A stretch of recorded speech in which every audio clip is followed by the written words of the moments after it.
Good morning guys. तो आज हम राइटिंग टास्क 2 के बारे में, जो कल 5 स्टेप्स हमने के बारे में हमने बात की थी टास्क 2 को अटैम्प्ट करने के लिए, तो आज हम उन्हीं को थोड़ा हम करके देखेंगे by using a statement. Okay, so today our statement is: in many countries workers over 60 can be found in the workplace. Some people think that this may cause social problems and they may retire. Do you agree or disagree? Include any relevant example. So ये statement क्या बोल रही है कि कुछ countries में workers over 60 के जो वर्कर्स हैं अबव 60 और सीनियर सिटीजन्स हैं, उनको आज भी मतलब 60 के बाद भी वो काम कर रहे हैं। सम पीपल थिंक दैट, तो कुछ लोगों को क्या लगता है कि दिस में कॉज सोशल प्रॉब्लम्स, कि उनके कारण कुछ, कि वो आज भी काम करें इतनी उम्र के बाद भी, तो वो सोशल प्रॉब्लम्स का कारण बन सकती है, तो उनको रिटायर कर देना चाहिए। दे में रिटायर। तो आप इस स्टेटमेंट से अग्री हो या डिसअग्री? तो साथ ही साथ अगर आप अग्री हो तो भी आपको कुछ ना कुछ एग्जाम्पल डालनी है कि आप अग्री हो तो क्यों हो, किस कारण हो, तो उसका प्रूफ देना पड़ेगा ना आपको। और डिसअग्री हो तो क्यों हो। Okay, so first step of our task 2, how to attempt. Okay, so first step, हमारा स्टेप कौन सा था? Identify the type of essay. So what is the type of this essay? So if we see this statement, do you agree or disagree? तो इससे हमें क्या समझ में आता है कि this is an argument type of essay.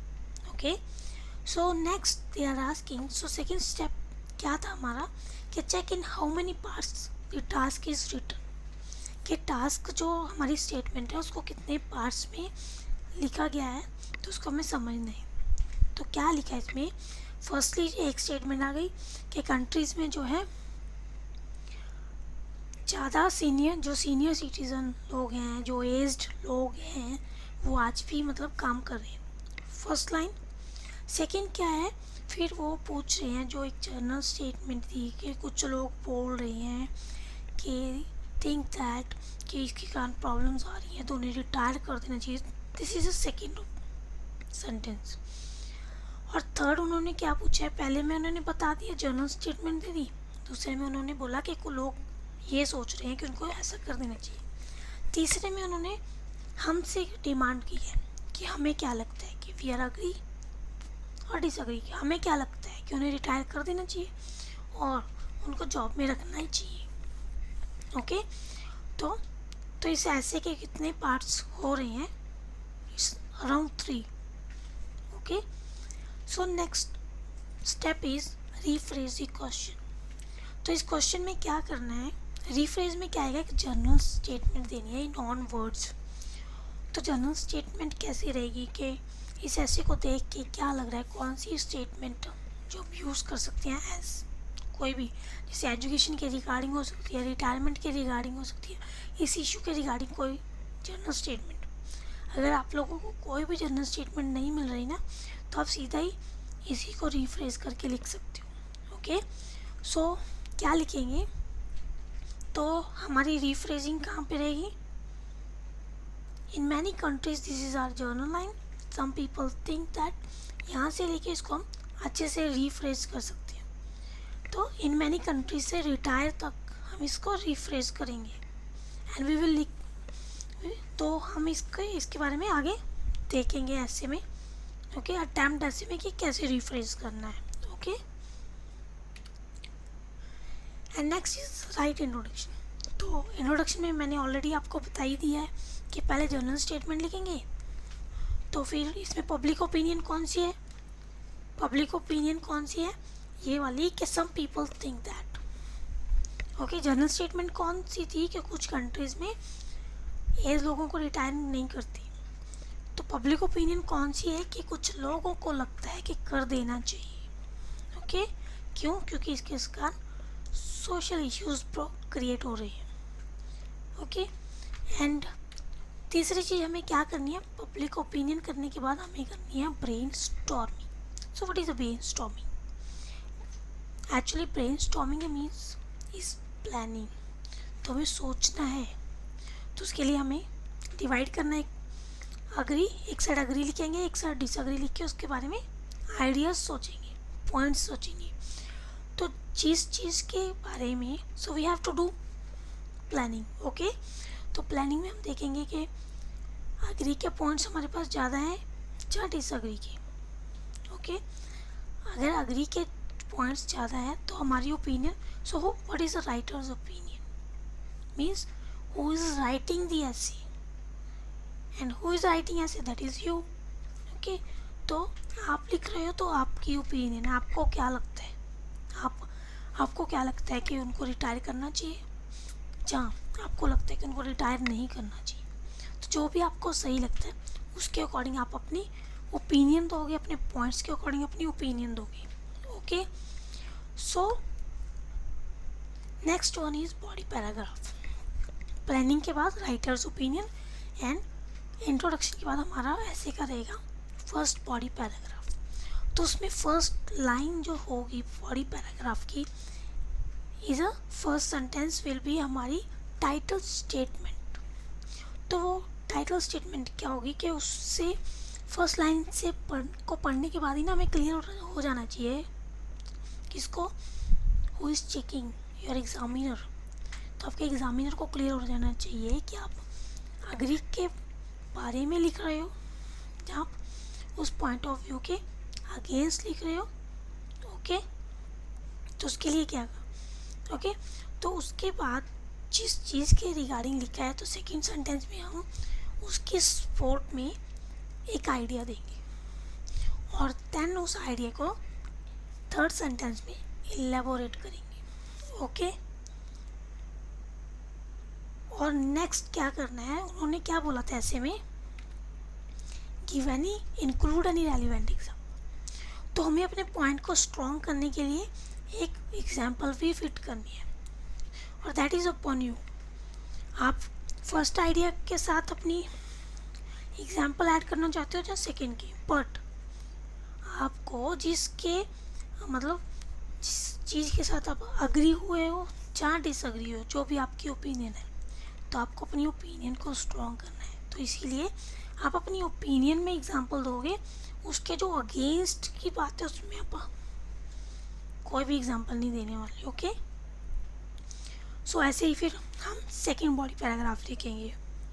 Then next हम लिखेंगे कॉन्क्लूजन। तो कॉन्क्लूजन में क्या रहेगा कि जो हमने इंट्रो में हमारा ऑलरेडी दे रखी है ओपिनियन, तो उसी को ही एक नई वर्डिंग में दोबारा से कंक्लूजन में देंगे। It is reiterated that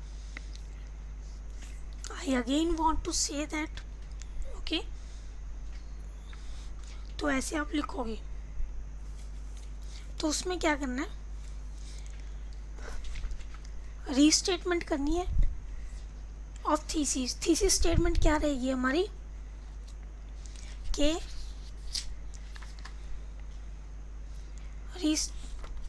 thesis statement में क्या रहेगा, थीसिस स्टेटमेंट में आप दोबारा ही वही बात कहेंगे कि मैं अगेंस्ट हूँ रिटायरमेंट की, जहाँ मुझे नहीं लगता कि ओल्ड एज या एज्ड पीपल को अर्ली एज्ड पीपल को रिटायर कर देना चाहिए। I don't agree with this notion, जहाँ और ऐसे ही। ओके, नेक्स्ट आप क्या कर सकते हो, जब आप दोबारा से अपनी मतलब उसके बारे में कहोगे,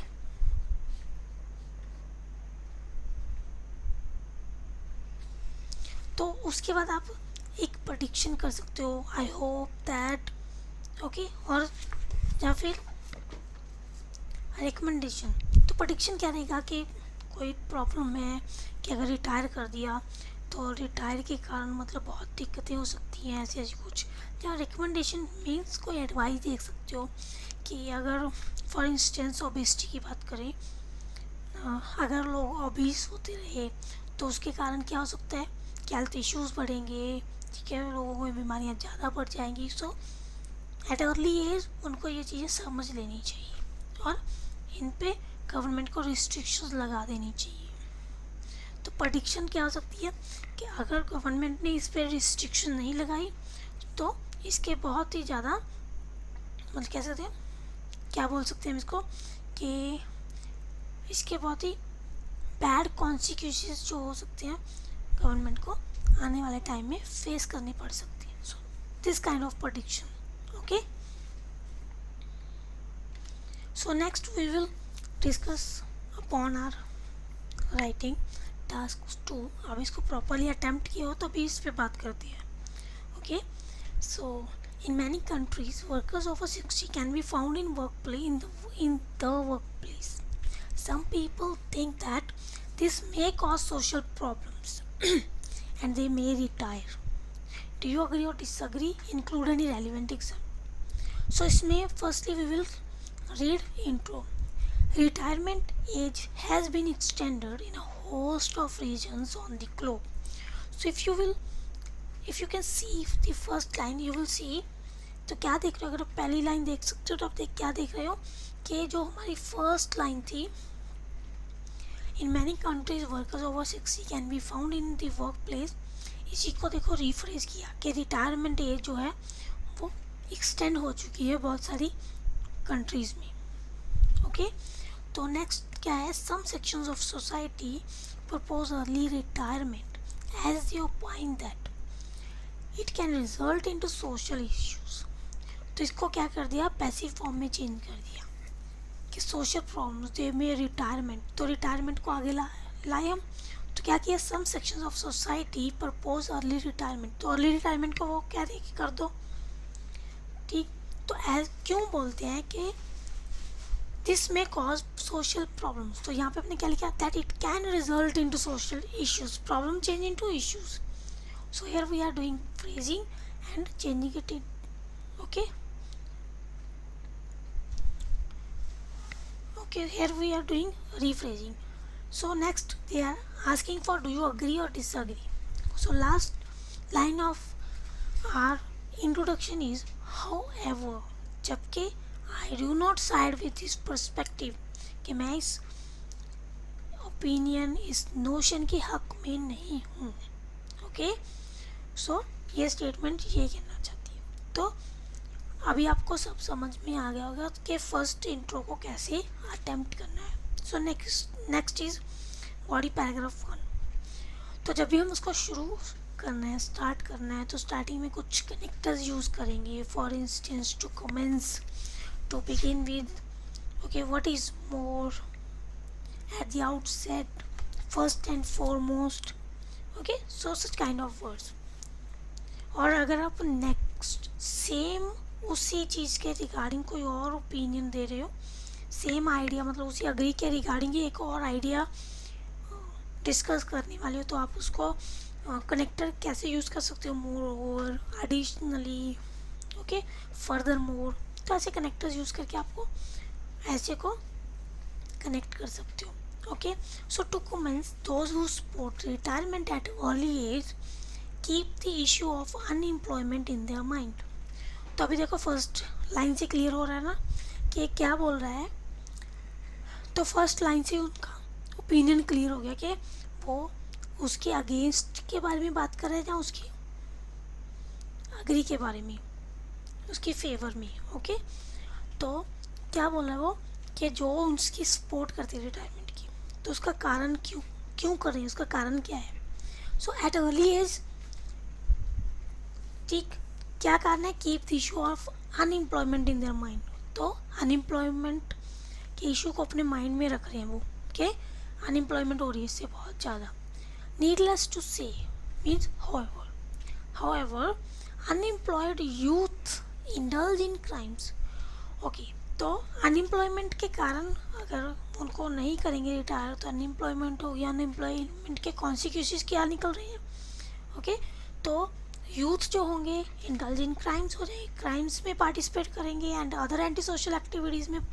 ओके, तो इससे क्या होगा, तो अगर उनको जॉब मिल जाए, if such youngsters get jobs they can channelise their energy in a right directions and can contribute towards building the economy. तो वो राइट डायरेक्शन में अपनी एनर्जी को चैनलाइज कर पाएंगे, यूज़ कर पाएंगे ना, एंड और इकोनॉमी को बिल्डअप करने में अपना कंट्रीब्यूशन डाल पाएंगे। सो tomorrow we will discuss further. So for today, thanks.